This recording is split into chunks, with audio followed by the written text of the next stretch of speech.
सखरन सिंध जे सूफ़ी शाइर हमल फ़कीर लगारी जो 150 उर्स मुबारक ॻोठ मीर ख़ान लगारी में सरकारी सतह ते भरपूर नमूने सां मल्हायो वियो। यूसी हमल फ़कीर लगारी जे चेयरमैन राजा वसीम जी अॻवानी में पाकिस्तान पीपल्स पार्टी ज़िले Shaheed Benazir Abbas general secretary Syed Ali Haider Shah MPA Ghulam Qadir Chandio सहाफ़ी सियासी समाजी दोस्तनि मज़ार ते चादर चाढ़े दुआ घुरी।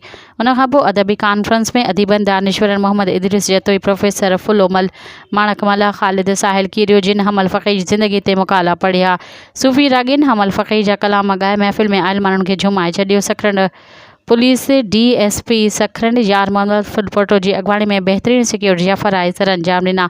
इन मौक़े ते यूसी हमल फ़कीर लगारी जे चेयरमैन राजा वसीम लगारी ऐं नौजवाननि तनवीर लगारी वक़ा यासिर लगारी हाफ़िज़ दीन मोहम्मद लगारी ॿियनि आयल महिमाननि खे अजरकनि जा तोहफ़ा पेश कया विया।